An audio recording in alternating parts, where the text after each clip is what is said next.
March is Flood Awareness Month, so I'll get to that in a little bit. As Delia said, my name is Paul Sawyer with the Amite River Basin Commission. I currently serve for 13 commissioners. So who is the Amite River Basin Commission? We have 13 commissioners, 7 of which are parish presidents, 6 are what I would characterize as professionals. And back in about 2 years ago, the Louisiana Legislature decided to, what I would say is, reinvent the Amite River Basin Commission. So the Amite River Basin Commission has been around for a few decades now. The commission, the district that the commission represents, is 7 parishes. So the basin itself goes all the way up to the state of Mississippi. But our jurisdiction includes the Louisiana parishes that are part of the basin, which is East Feliciana, St. Helena, East Baton Rouge, Livingston, Ascension, Iberville, and St. James. And so our commission is comprised of 7 parish presidents and 6 professionals. 7 parish presidents who have skin in the game, who are accountable not only to their constituents in their respective parishes, but also to the basin at large. And so when the legislature reinvented the Amite River Basin Commission a few years ago, it introduced this element of accountability, but I would also argue a sense of urgency to try to get projects built to lower flood risk and increase flood protection. When the legislature reinvented ARBC with the professionals, it was introducing a level of expertise that hadn't been there before. And so what ARBC has now, in addition to elected officials who have accountability and skin in the game, we also have professionals. And so the profiles of these professionals are engineers, scientists, hydrologists, people who understand what it means to develop projects and deliver projects. And so, I think what the legislature had in mind when they passed a revision or a recreation of the Amite River Basin is that they looked back over the last few decades. There was a record flood in 1983. There was a record flood, as many of us remember vividly, in 2016. And what the legislature asked themselves is, we've got the 2 fastest growing parishes in the state. We've got the seat of the state government. We've got our flagship university. We have a growing population, which means growing risk. And risk doesn't mean just the propensity of getting flooded.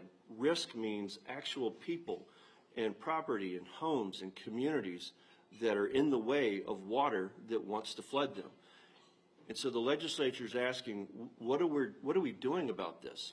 East Baton Rouge Parish, our most populated parish in the state. What are we doing about this? And so it was 2 years ago when the Amite River Basin Commission, again, was reinvented, and the legislature wanted to put on the board people who had expertise and urgency and a desire to build projects. And so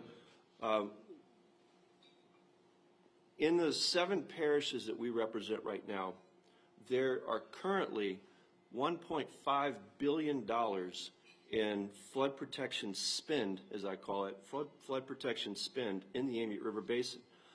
Over $1 billion of that are 2 Corps of Engineers projects that are underway right now. Many of you are familiar with the Comite River Diversion Canal.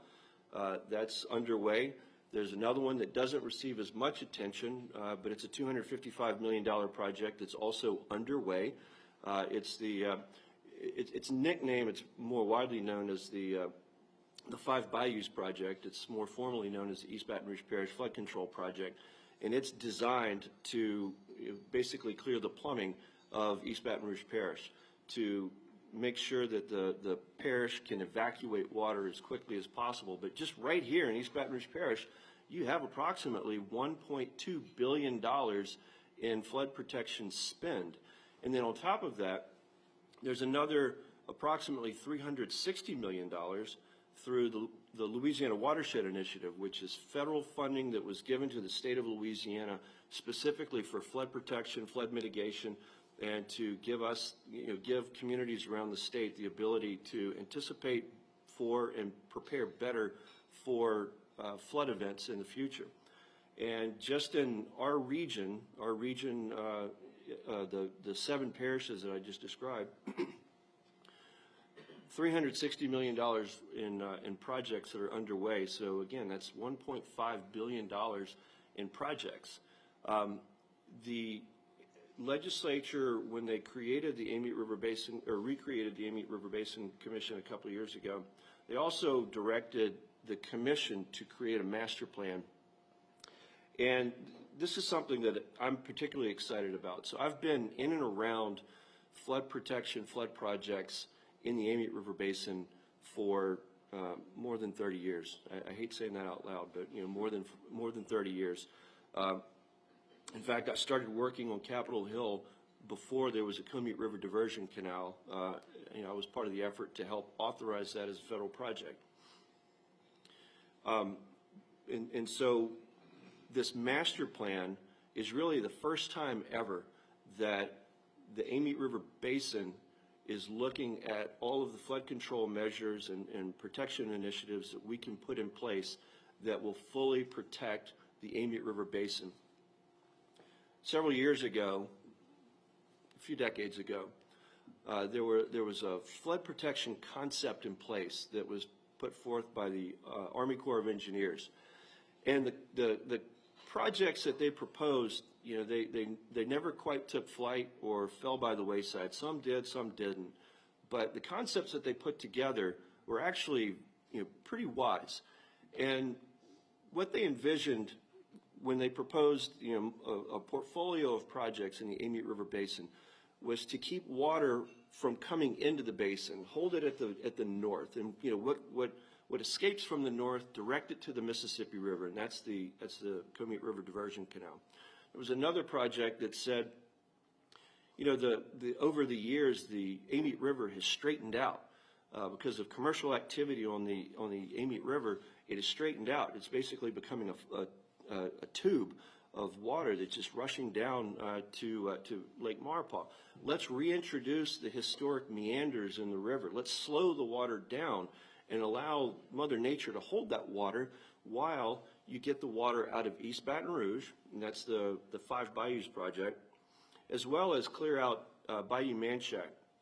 And that way you allow the lower part of the basin to evacuate into Lake Maurepas, so then you can later allow the rest of the basin to come in. And why is that important? As we saw in 2016, the basin just wanted to get to Lake Maurepas as quickly as possible, from St. Helena and East Feliciana all the way down to Lake Maurepas. And you've got a very narrow funnel. You have a few outlets, but basically a very narrow funnel to get into Lake Maurepas. And so, I crudely describe it as 5 fat people running to the door, running to the exit, to get out. And you can't do it. You just clog things up when that happens. And so, this concept, originally proposed a few decades ago, envisions an orderly withdrawal from allowing water to get out of the lower part of the basin, so then the rest of it can come down. And I think what you'll find in our master plan is some similar concepts, but we believe eminently more workable. We are currently in the last stages of our master plan, which we will deliver to the legislature in April. We're required by law to deliver it to the legislature in April, but we're beginning now on a number of the projects that we believe are going to have some meaningful impact. I mentioned that there's approximately $360 million currently underway in our region, in the Amite River Basin. $100 million of that is going to go towards connector levees in St. James to help protect them from surge protection, or to protect them from surges from Lake Maurepas and Lake Pontchartrain. There's another one to build a pump in the lower part of Ascension Parish that allows Ascension Parish to draw down Spanish Lake and Alligator Bayou, or excuse me, Spanish Lake and Bluff Swamp, so that you can facilitate greater drainage just north of those water bodies of Spanish Lake and Bluff Swamp. There's also a proposal to remove sediment in the lower part of the Amite River. And the lower part of the Amite River is really the plug. That's what prevents water from getting out more efficiently when you have major flood events. And then the other is Bayou Manchac. And one thing I'll say about the current construct of the Amite River Basin Commission in conjunction with this project at Bayou Manchac. What you're seeing with the Amite River Basin Commission, and I mentioned that we have parish presidents, is the greatest cooperation among these parishes ever. These parishes are now acting in concert with one another, not individually. They're working cooperatively. So if one plans a project that may have an impact on another, they're working out a strategy to fix that before it becomes a problem. And so with Bayou Manchac, the proposal is to allow for greater drainage in Bayou Manchac so that water can get out more quickly. But that is an agreement with East Baton Rouge Parish, Iberville Parish, and Livingston or Ascension Parish to work together and build this project.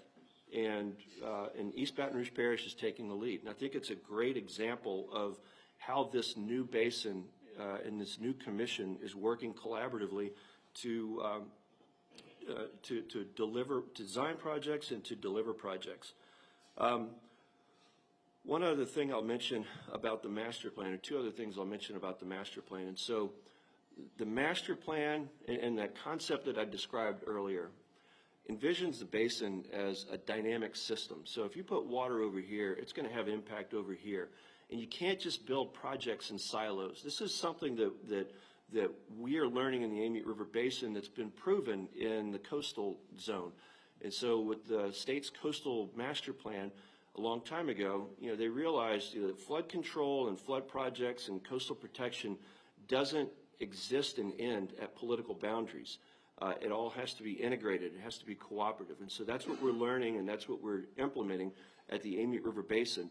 And so if you envision that this basin is a system, and you have to design projects that work collaboratively, that's what this master plan is going to do.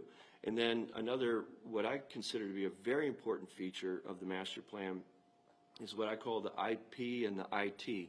So, and also described as non-structural. So in other words, it's not building flood control projects. It's taking the assets and resources that we have now, which is data.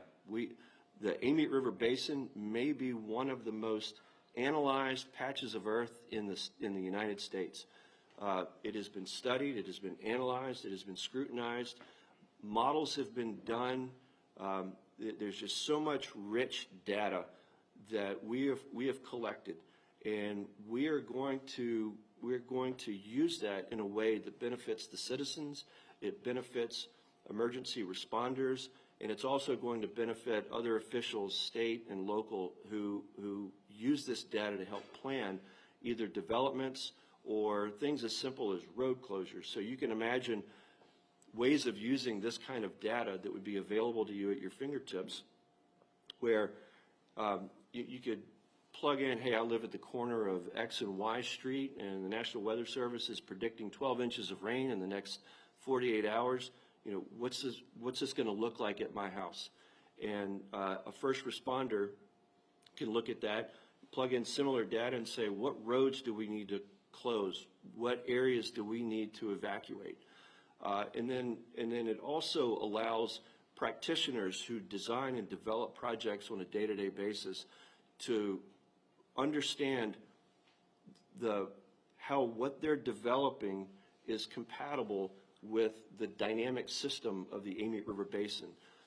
And so, if you were going to build lots of streets and lots of parking lots that have impervious surfaces that put more water into the basin, you can analyze the data and figure out how is this project going to be more compatible with the results of the consequences of putting more water into the system. And so, and then other parts of this master plan are ways to redraw flood maps and to introduce other elements that would allow communities to improve their community rating service numbers, which really translates to lower flood costs, lower flood insurance premiums to average citizens. And so I think when you put together the Amite River Basin Commission, its new roles, its new functions, and how it's going to design and develop projects, and it's doing so in a cooperative and collaborative manner across all the parishes. When you look at the amount of money that's being spent now and the ability to go out and get more money, and then when you look at the other non-structural offerings that we will have available to citizens and first responders and project developers and designers, where you're lowering flood costs, and lowering flood insurance costs means you're putting more money back into the economy. When you put all of that together, it's pretty exciting because look, we've gone through 2 record events, and we really don't have a lot to show for what we've done to fix that and to prepare for the future. And we think that the newly constituted Amite River Basin Commission, as well as our master plan, we think is a powerful step forward, and we look forward to many projects in many ways that we can be useful to the community in lowering flood risk. And finally, I'll just say that lowering flood risk and flood protection projects, ultimately, if they all work, it's not just lowering flood insurance. It's about protecting lives and homes and schools and communities. It means protecting the economy. It means not being disruptive.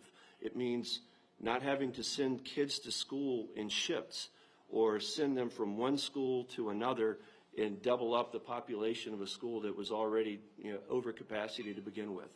I'm thinking back to the experiences of the 2016 flood, and what can we do now and what can we do in the future to offset and mitigate the impacts of things like that, events like that from happening again.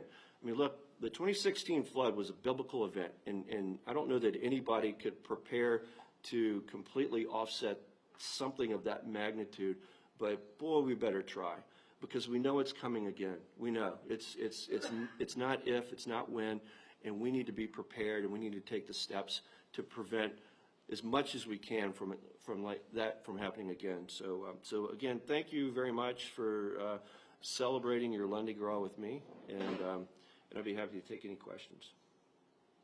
Hey, Paul. Sure. So, out of some of the projects that you listed in the master plan, I know they're all very important, but which one would you say is most critical that you are having to go to the legislature and ask for money for this year?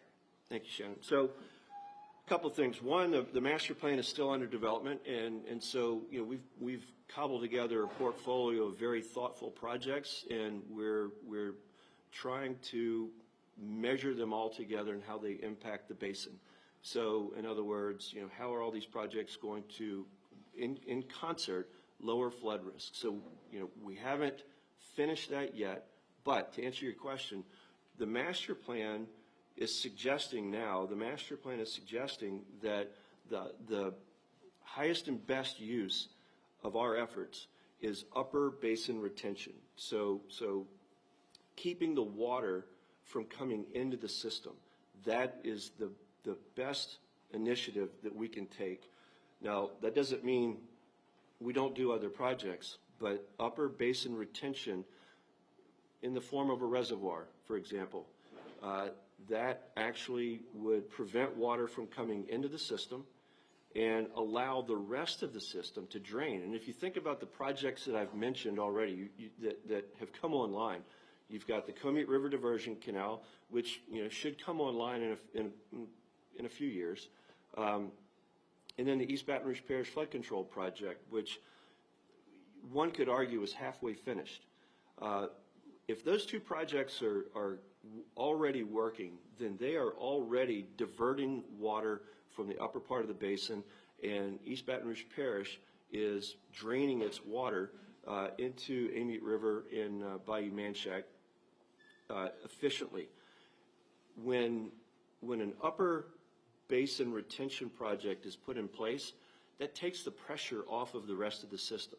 I mean, you have to imagine that once you get below, or at approximately Denham Springs or I-12, the topography flattens out. So imagine just spilling water on the table.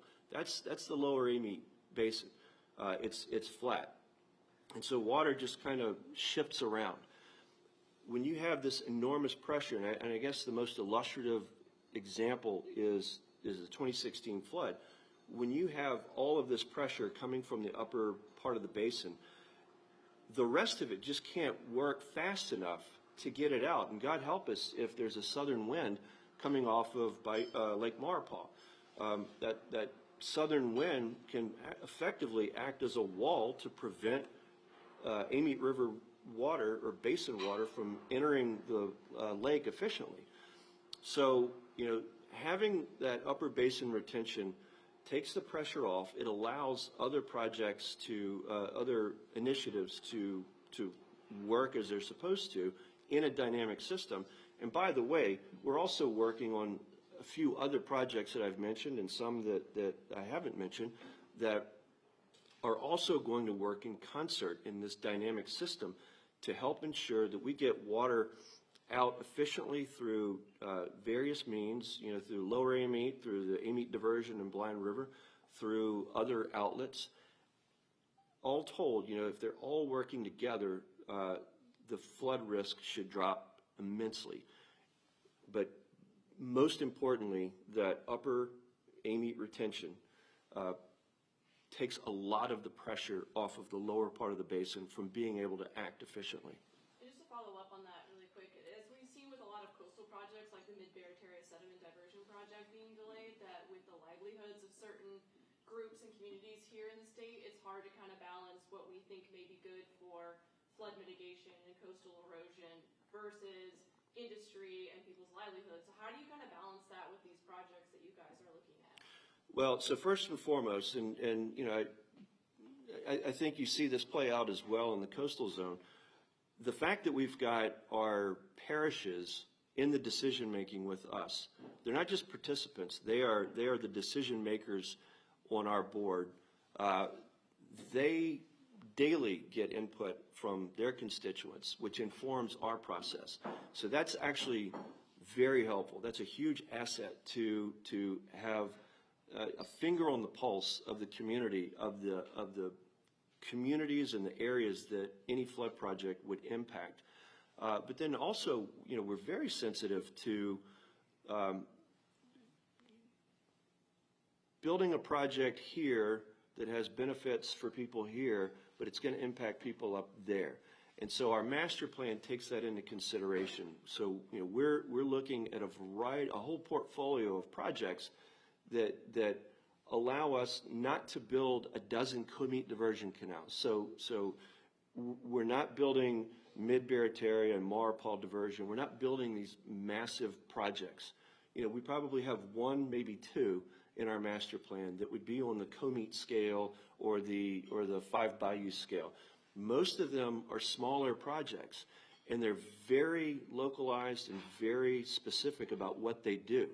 And so, having the local buy-in, having the decision makers also represent the people who are impacted, that's crucial. And then also, we're just developing a portfolio of projects that are going to be very specific, very targeted, in addition to these larger projects.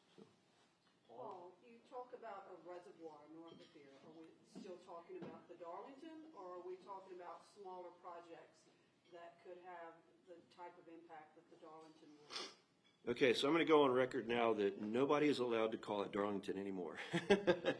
And And that's because, look, this concept, upper amite retention, it's been around. It's been around for decades. And call it Darlington, call it whatever.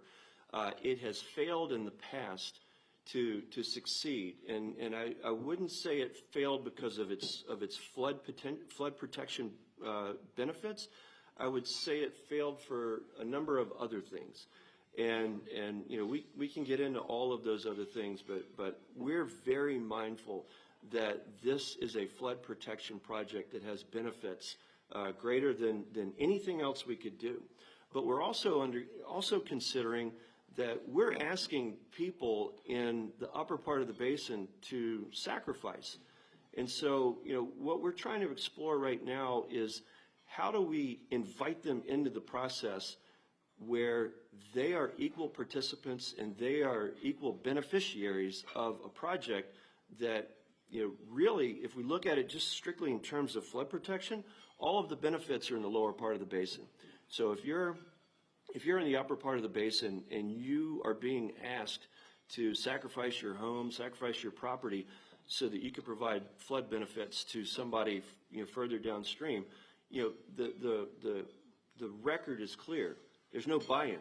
You know, nobody has, at least in that part of the country, nobody has agreed to participate in something like this because, you know, they're basically, you know, in a manner of speaking, they're basically being asked by government to give up property that they don't want to sell in the first place. You know, it's beautiful country up there. I invite anybody to go to East Feliciana and St. Helena, and it's like a whole other state there. I mean, you have hills, you have topography. It's incredible.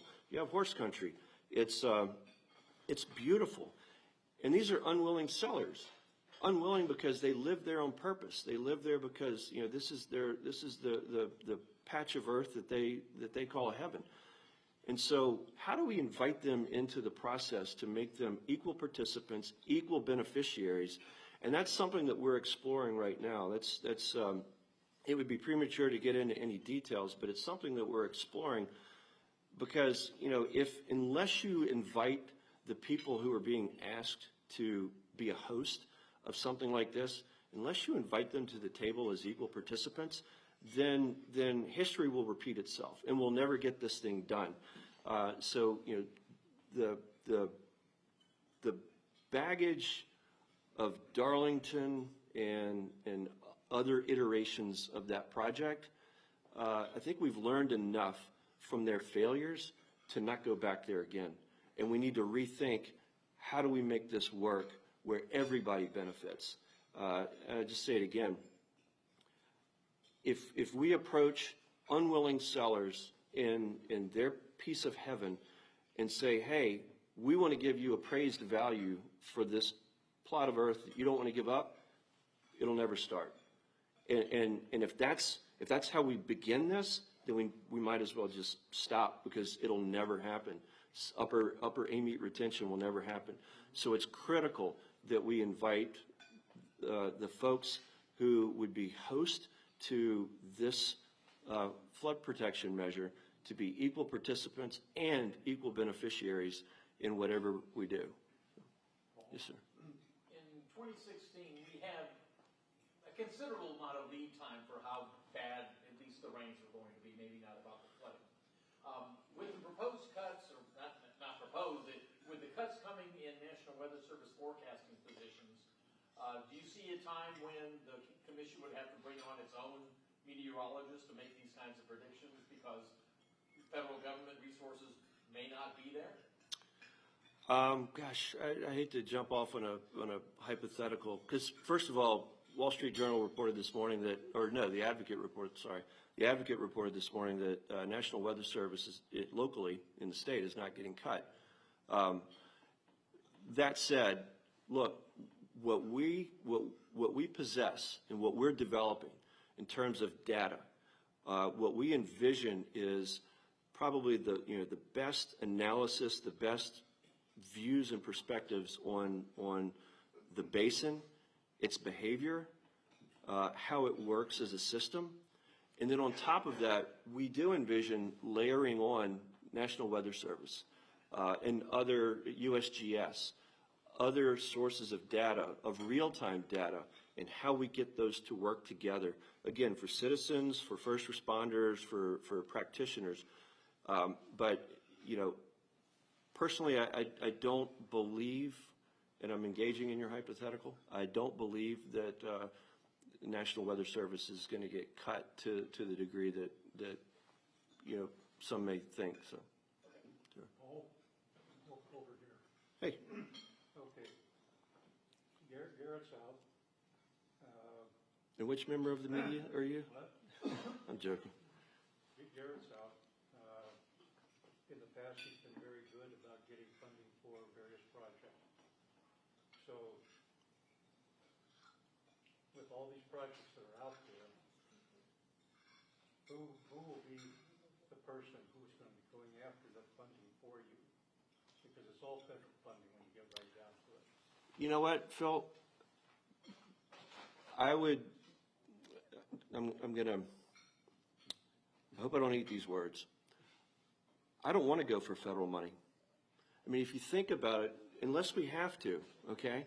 If you think about what it means to get federal money, I just present to you the Comite River Diversion Canal, the West Shore Lake Pontchartrain Hurricane Protection Program, the East Baton Rouge Parish Flood Control, AKA Five Bayous Program. I mean, each one of those are 30, 40, 50 years old, and we don't have that much time. We don't. We cannot wait that long, because how many record events are we going to have in that time frame? I mean, we can't do it. And so, you know, no disrespect to the federal government or the Corps of Engineers in particular, but if we can avoid it, then we should. We must. And almost all of the projects that I've just described to you are being paid for not through Corps of Engineers funding. I mean, think about it this way: if we wanted to pursue a Corps of Engineers project, we would have to authorize feasibility, which takes a few years. Then we would have to go. We'd have to get a chief's report. We would have to go to Congress, and I think each one of these steps is 2 years. And then once authorized, then we have to get it funded. And as you know, the Corps of Engineers only seeks what they can spend each year. They don't ask for the whole amount. The only reason we got the whole amount for Comite, East Baton Rouge Flood Control, and West Shore is because it was after the 2016 flood, and we said, hey, enough is enough, and we negotiated for the full amount. That's rare. That's a unicorn. Otherwise, you go through the very incremental steps of getting a Corps of Engineers project funded, and it takes forever. And that's where we were prior to 2018. 2018 is when we got Comite and these other projects fully funded. Before that, we were getting incremental funding, and actually before 2015, between 2008 and 2015, there was no money going to Comite, none.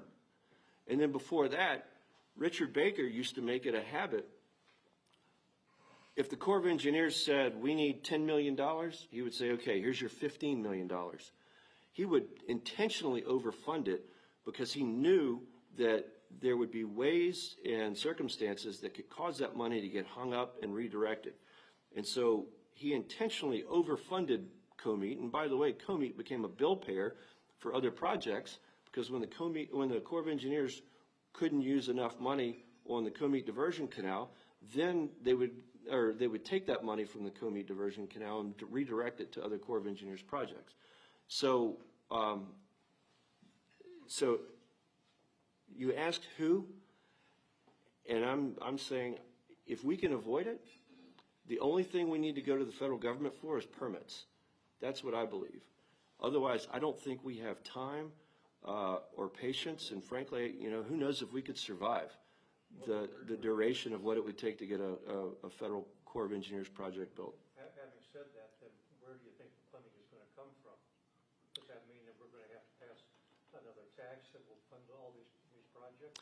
No, because as I mentioned, I will say and set aside for a moment that there is, you know, one, maybe two projects of significance that are going to require extra effort. But most of the other projects that we're talking about are small. They're very small. What our master plan is revealing to us is that once you get to the lower part of the basin, and let's just say, below the convergence of the Comite and the Amite, so let's just say approximately Denham Springs, you don't need to do major projects. You need to do small, localized projects. And in what we're identifying is that there is capacity within parishes or in collaboration with state government to identify and pay for these projects that are going to be smaller. I look at, for example, this is not part of our master plan, but I look at projects like the Laurel Ridge Levee in Ascension Parish. That's a multi-million, tens of millions of dollars to provide protection to Ascension Parish, and that's almost entirely funded by Ascension Parish in collaboration with the Pontchartrain Levee District. So there are ways to crack the nut, and we don't believe that we have to rely on a big money bag source of funding to accomplish much of what we need to do in the Amite River Basin. And then I'll add, because I don't think this is going to get as much attention as it deserves, but what I describe as the non-structural stuff, the data, the IP and the IT, that's going to reduce flood risk, help us reduce flood risk as much as many of these projects. And I think if we focus a lot of our attention there as well, we're going to provide extraordinary benefit to the average citizen, both in terms of protection and dollars saved, just by what we own. I mean, we already own millions of dollars in data that is just abundant, and it's frankly it's beyond my comprehension. You could use it more than I could, but I know that what we have is extraordinarily valuable to citizens and decision makers in parish government, state government, and it's going to have as much benefit, in my opinion, as some of the actual flood control construction projects. Yes, sir. I'm sorry, right here. How much has losing former Congressman Graves affected the Comite River Diversion Canal? And is he still somehow involved in? So he's. How much is it going to impact, and is he involved? One of his jobs, aside from getting money, one of his jobs was to be an ombudsman, or to be a problem solver. So there are things that occurred with the Comite Diversion Canal that had nothing to do with money, although he was very good at getting the money. If there was a disagreement with a railroad, or if there was a problem with a utility, he was very involved in trying to iron out those wrinkles so that the project could proceed. And as it stands right now, I'm going to knock on wood, as it stands right now, we believe that Comite is on a trajectory to be completed. Now, folks find inventive ways to come up with new wrinkles, but we don't think that there are any, I'm knocking on wood again, we don't think there are any wrinkles that we're expecting. And so, is he still involved? Not on a day-to-day. To the extent that he's communicating with the Trump administration, which he is, on various aspects of the project. But for the most part, there's gosh, I'm so cautious to say this, but we're on a good trajectory based upon his efforts, and then also the combination of the current legislative delegation who are new to the Comite Diversion Canal. I believe they have they're dialed into it, they're read into it, and they understand just how important Comite is to the entire capital region. Not keep in mind, Amite River Basin and the capital region are basically the same thing, and so the delegation that newly represents the basin, newly represents the capital region, are very much dialed into it, and I think they're all going to do everything they can to get it finished. You're right at 1 o'clock. All right, thank you. Thank you, Paul, we appreciate it. Thank you. Again, thank you, Paul, for joining us today and giving us that insight. Just a quick reminder, we will be here next week. We will have the Louisiana Families for Vaccines who will be talking to us next Monday. Anyway, have a happy Lundi Gras and a happy Mardi Gras. Thank you.